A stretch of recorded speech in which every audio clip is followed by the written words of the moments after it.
एक बायलैटरल होगी पुतिन और मोदी जी की, वो ऑलमोस्ट शायद कंफर्म्ड कहा जा रहा है। वो बहुत बहुत इंपॉर्टेंट होगी। तो ये मौका होगा, मोदी जी पुतिन से डिस्कस करेंगे कि भारत को क्या लगता है कि अलग अलग देश, इंपॉर्टेंट देश जैसे अमेरिका, यूक्रेन भी, क्योंकि इस कॉन्फ्लिक्ट में वो इन्वॉल्व है, इस कॉन्फ्लिक्ट को कैसे देख रहे हैं। दूसरा जो होगा बायलैटरल, अब वो हो ना हो कह नहीं सकते, वो है पॉसिबिलिटी शी जिनपिंग के साथ। अगर मोदी और शी जिनपिंग की मीटिंग होती है तो डेफिनेटली इसका मतलब है कि दोनों देशों ने अपने कुछ रिश्तों को सुधारने के तरफ मंशा रखी है। देखिए, प्राइम मिनिस्टर मोदी की विजिट जो ब्रिक्स समिट को लेकर है, उसमें ऑब्वियसली अहम मुद्दे डिस्कस होंगे जो ब्रिक्स प्लेटफॉर्म के हैं। परंतु उसके अलावा एक बायलैटरल होगी पुतिन और मोदी जी की, वो ऑलमोस्ट शायद कंफर्म्ड कहा जा रहा है।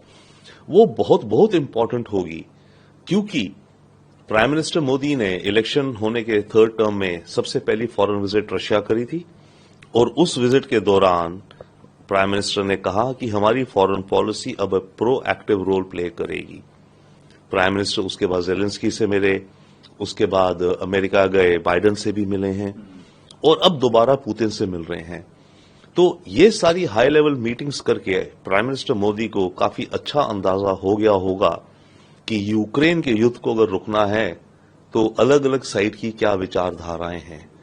तो ये मौका होगा, मोदी जी पुतिन से डिस्कस करेंगे कि भारत को क्या लगता है कि अलग अलग देश, इंपॉर्टेंट देश जैसे अमेरिका, यूक्रेन भी, क्योंकि इस कॉन्फ्लिक्ट में वो इन्वॉल्व है, इस कॉन्फ्लिक्ट को कैसे देख रहे हैं, और इस कॉन्फ्लिक्ट को अगर रोकना है तो किस हालात में, किन कंडीशंस में रोका जा सकेगा।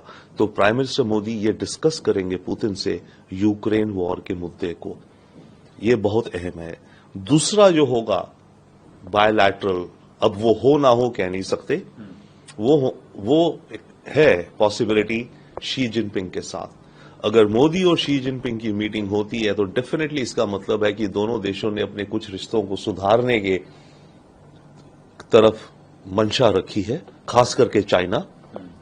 और अगर ये मीटिंग नहीं होती है तब ये इंडिकेट करेगा कि चाइना का जो रवैया है वो भारत के प्रति बदल नहीं रहा है, और चाइना और हमारी जो बॉर्डर डिस्प्यूट है, जिसको मिनिस्टर जयशंकर और हमारी सरकार कहती है कि सबसे अहम मुद्दा है हमारे रिश्तों में, तो वो मुद्दा अभी शायद जल्दी सॉल्व होता नहीं दिखेगा। If you like this video, then like, share and subscribe to ET Now.